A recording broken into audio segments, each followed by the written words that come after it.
us cowboys and cowgirls have someone special in our lives, someone dear and near to our hearts, someone we consider a friend and companion with whom we spend a considerable amount of time.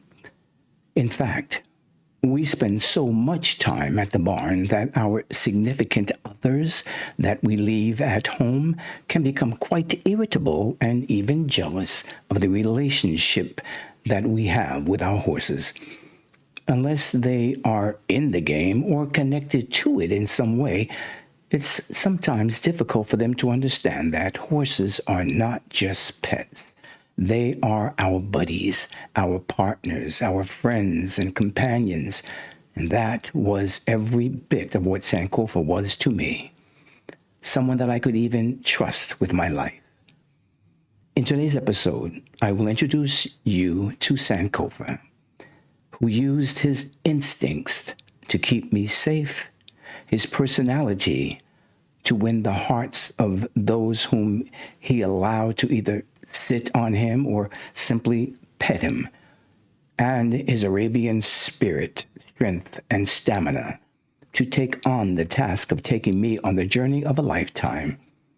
Sankofa was, in no uncertain terms, critical to the success of my journey, and would let me know in no uncertain terms when I had chosen the right or the wrong companion horse to accompany him while sharing a stall in the trailer or a paddock or barn for the night.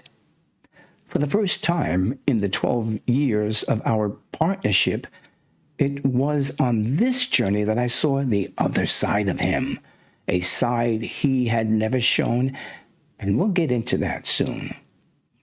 Sankofa, which in the Ghanaian language means to return to the source, was originally named Tuesday's Rebel.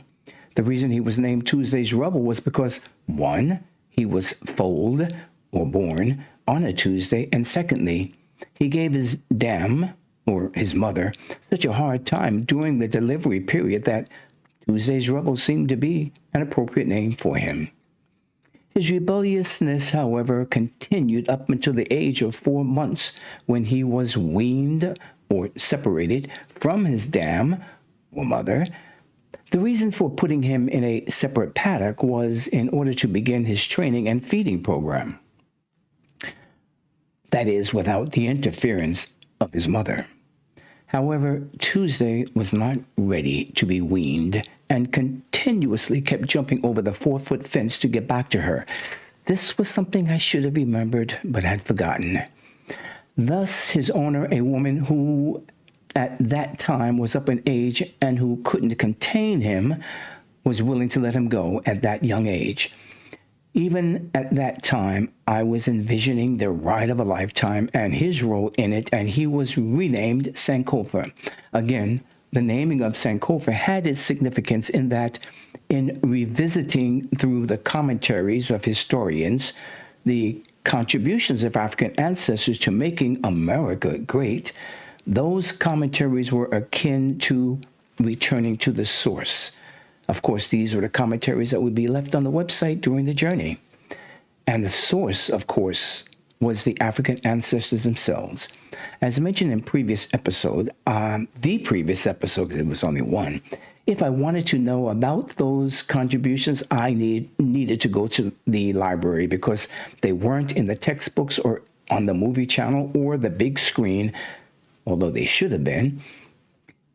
Interesting enough, as I got out on the journey, I was astounded about how many white men and women knew the Black Cowboy story.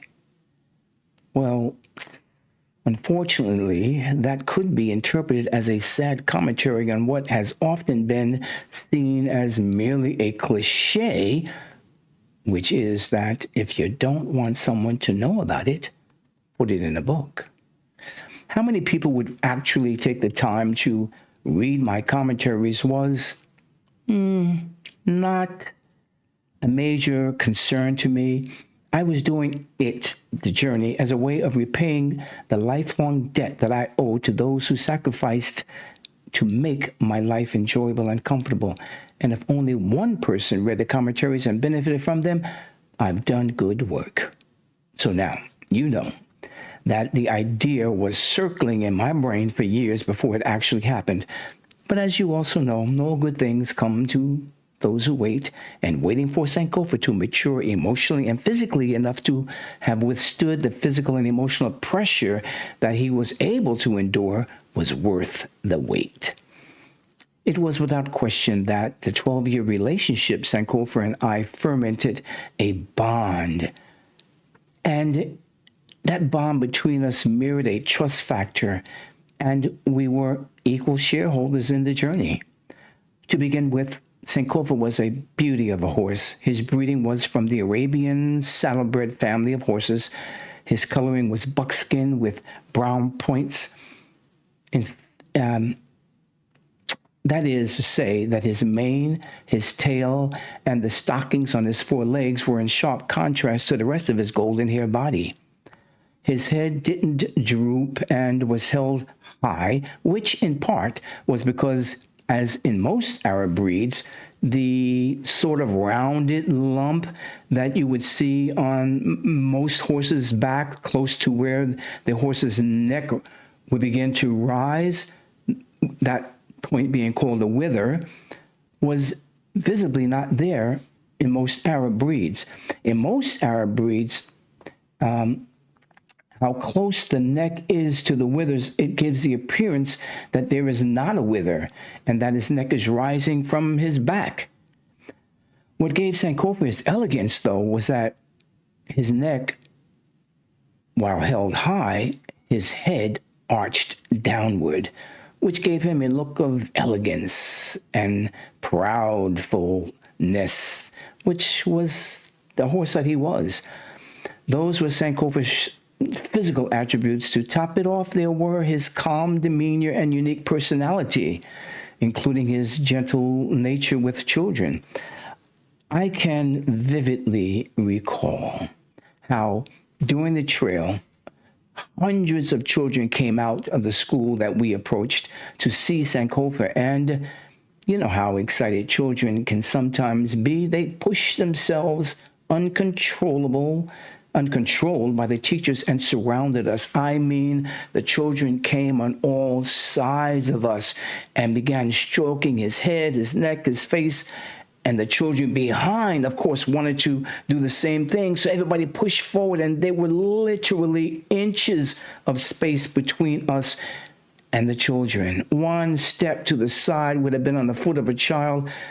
Sankofa, however, stood perfectly still and didn't even raise his head. He was as quiet as a church mouse who wasn't even thinking about pissing on cotton. He was that calm. I wasn't, but he was. That was always his demeanor. Now, I know it is said that I can't equivocally attest or deny its validity, that people can sometimes take on the facial expressions of their dogs.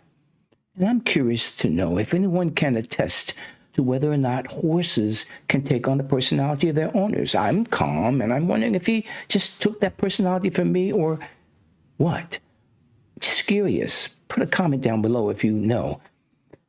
Now, I didn't attempt to ride Sankofa or put any weight on him until he was 2 years old, thus giving his bones time to harden, which avoided his having a sway back. His back was pretty straight as an arrow. It was during those first 2 years of his life that he received his formal training. My good friend Ronald Smith and I did the training. Ronnie, a black horseman in New Jersey, was also a top-notch starter and trainer of young horses. And by how the crow flies, he didn't live far away from me. He had a reputation of being one of the best, and I was lucky to have him agree with helping me to train Sankofa. For you cowboys and cowgirls who are listening to this, I know that you know the deal. So please just bear with me while I explain to those who are not as fortunate as we are or were to be able to work with these majestic animals and give them just a little insight into the methods we cowboys and cowgirls use. Ladies and gentlemen, for those of you who are unfamiliar with the techniques, I'll give a brief explanation.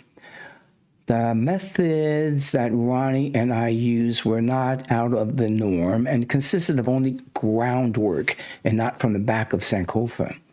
Ronnie trained him with what are called long lines to develop strength, flexibility, and further develop his natural gracefulness. I worked him on the lunge lines and lead ropes, developing his sensitivity and responsiveness to verbal commands. The long lines, as you see here, were two lines, long ropes fastened to either side of the halter, which was around his head, and Ron walked behind him, driving him forward and teaching him how to bend his body following the curvature of his neck, and he moved from left to right and vice versa. Sankofa responded. His prance was poetry in motion. My lunge line work consisted of one long rope attached to one side and then the other alternating, so that attached to his halter, and moved him in circles, giving him verbal commands such as to whoa or stop or just stand, and to stand quietly, still. And then upon receiving the command to either walk or to trot or to begin loping from the standing position. Eventually, the halter was replaced with a bridle and bit, but without the reins, of course, and the work with the lunge line continued. These verbal commands were the foundational work that, after 2 years, allowed me to sit on his back on my first attempt and without a hiccup. I remember taking a short lead rope and leading him into the barn and asking him to stand, and he stood still. I reached over and took the bridle off the hook and placed it over the halter, and the bit I placed in his mouth as I had done before, the same routine, and he didn't balk at it. I then reached down and picked up the saddle blanket, which laid across the saddle that was on the saddle rack, and moved to place it over his back. Having never seen a blanket, he moved slightly away until he heard the command to stand, and again he responded, standing motionless. As the blanket was draped over his back, there was no movement.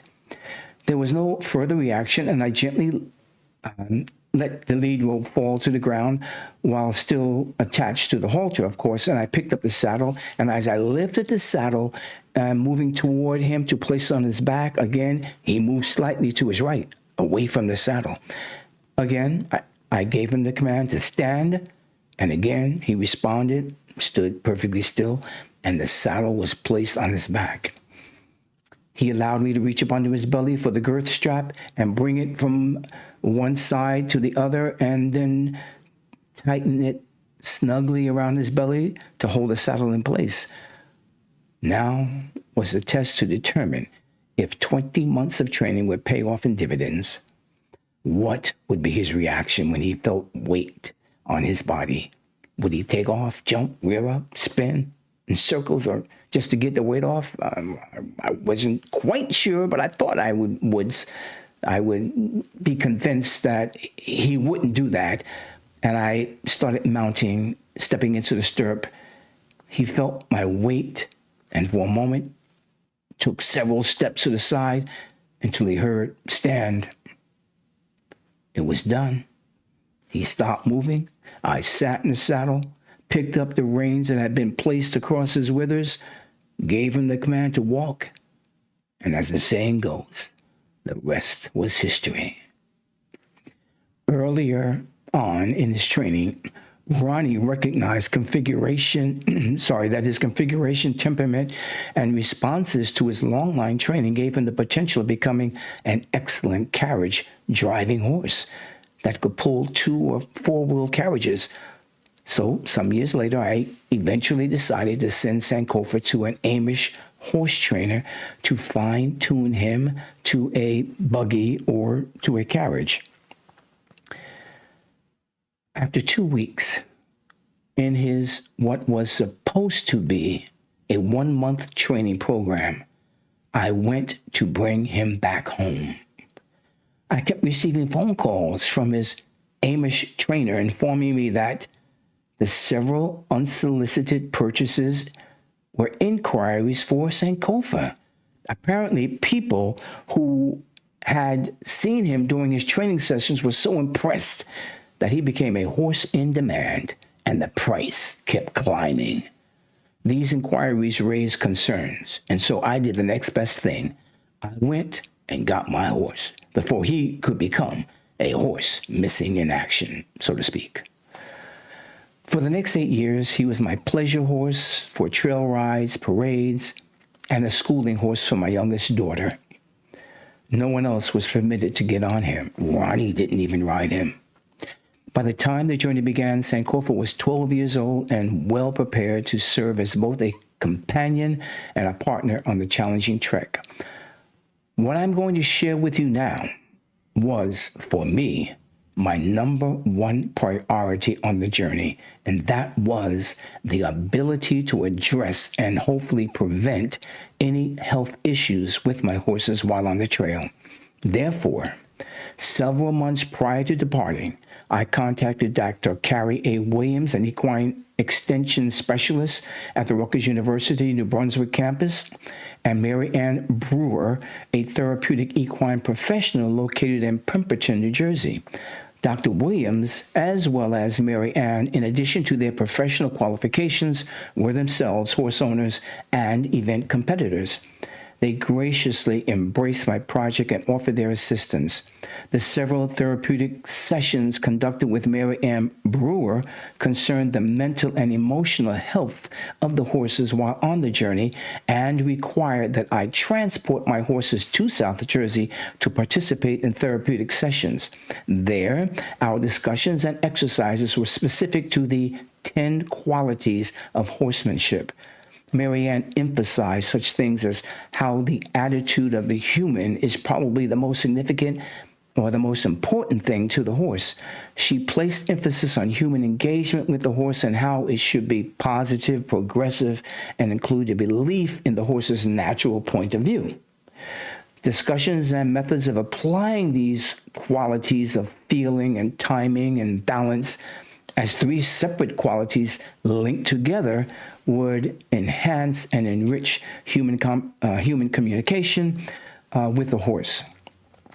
All those sessions helped prepare me to have positive interactions with my horses while on the journey that required that they trust me and I in them as we were going to be crossing some questionably dangerous highways and bridges. Now, Dr. Williams and I met on several occasions to discuss factors influencing the physical health and performance of my horses during the training for the journey, and these factors were not limited to the amount of exercise, the age of the horse, the changing weather conditions, and even the breed of the horse. For Dr. Williams, an essential aspect of equine health management required that our primary focus be on the monitoring process, the equipment required and how to use it, and the physical condition that the horses should be in prior to beginning the journey. Now, although I had owned, ridden, and participated in a variety of Gymkhana horse events for slightly over 22 years, events such as barrel racing, pole bending, etc., I knew that crossing the United States and covering over 5,000 miles was not going to be a walk in the park, and I would need that the horses and I undergo a different type of preparedness to take the journey. For me, it was imperative that I obtain real-time experience in the application of the devices required to monitor the health of the horse, because not only was it my responsibility, but my obligation to ensure the mental, physical health, and safety of my horses. I was also acutely aware that the journey itself would serve as a conditioning exercise, and therefore I didn't become overly preoccupied with trying to get the horse and horses in what you might call optimum physical condition prior to the journey. since Sankofa was going to be my main horse in the cross-country ride, that the second horse accompanying us would not, in the event, that the second horse that accompanied us would not work for one reason or another, which was often the case, a baseline normal temperature was established for him, in addition to monitoring of his respiration and pulse. These parameters would help me to quickly identify potential health concerns, if any, while on the trail. Now, the opportunity to apply these concepts and practices that I was learning came when I entered Sankofa into a 25-mile endurance race. Endurance races were either 25, 30, or 50-mile races, and a 25-mile race was a good beginning for Sankofa and myself. These types of riding events were mostly done at a trot, and the TPR of your horse was taken at either one or two designated stops along the route. My goal was not necessarily to win, but to compete, and while doing so, get better at monitoring his basic levels. Observing the fluctuation in his body temperature before, during, and after his races gave me the baseline I needed for future referencing. Dr. Williams also designed an Excel sheet which charts and graphs, allowing me to have a visual comparison of his TPR, temperature, pulse, and respiration, on a daily or weekly basis, depending on what my needs were. The spreadsheet looked as such. In the first column, labeled exercise, refers to the endurance races we entered, and as you notice, there were three. You'll see either columns labeled before, meaning before the race began, and another labeled after the race ended, and then the HR, or heart rate, body temperature, and respiration rates are also listed in column 1. Then you'll notice the numbers indicating the readings that were taken. Each of these values had corresponding bar charts that provided me with the opportunity to see improvement in conditioning over the duration of the races. So you see here, when you look at the bar graph for the heart rate over the course of the 3 endurance races as it appears, and then here you'll see the TMP over the 3 races, and the bar graph showing before and after, and then when you look here at the respiration, you'll see the resting heart rate, resting respiration, and which was somewhere around 15, and then you'll see how it climbs during activities from the first race, and how it seemed to go a little lower, indicating that he was getting in better condition at the time of the 3rd race. So that was the chart that I used and got myself accustomed to using prior to the journey. Now, in addition to that, preserving the integrity of the ride itself, that is, riding the entire route and covering all the planned miles on horseback, and only when the terrain made it impossible to traverse would I resort to trailering the horse across or through or around that tract of land. I'll give you an example. The first example came on the first day of the journey. The traffic authorities in New York prohibited me from riding Sankofa through the Holland Tunnel. Actually, it was Blaze that I was riding. Prohibited me from riding him through the Holland Tunnel in New York City, or even to transport him on the ferry across the Hudson River. So he had to be trailed through the tunnel while I crossed the river on the ferry separately. Indeed, there were several occasions when I needed to detour from the planned route for one reason or another, and those detours required the recalculation of the route to adhere to the goal of covering a set number of miles each day. So let me illustrate that for you in this diagram. So here you see that if the original plan was to ride from point A to point B, which is east to west, coast to west direction, and after covering the first 20 miles, a detour because of an interview or I needed to look at a horse, I needed to ride north, let's say 10 miles to get to an interview. So I would put the horse in the trailer after going the first 20 miles, and then we would trailer north for 10 miles to the point of the interview. Then after the interview, what I would do is I would calculate or plot a diagonal route from the point north to the point B, which is where I initially intended to stop for the day. And let's say the mileage from the point north to the point B was 30 miles, then I would trailer the horse that 30 miles.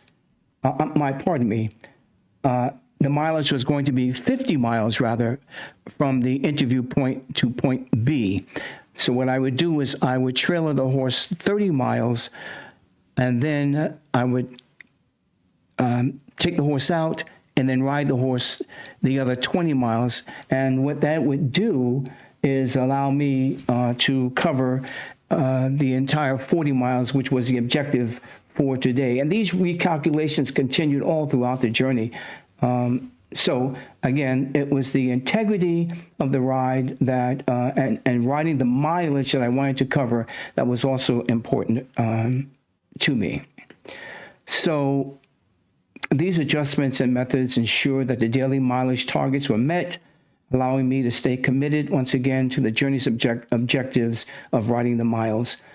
And again, these detours, they happened often, and you'll hear about them as we go from state to state. So there you have it. You know a little something about the two principal players in the ride across the United States. And it is now time for the journey to begin. In the next episode, we will pack up our saddlebags and take off for the adventure of a lifetime. Hit that subscribe button, the like button on that YouTube channel. Stay tuned. Bye for now, and happy trails to you until we meet again.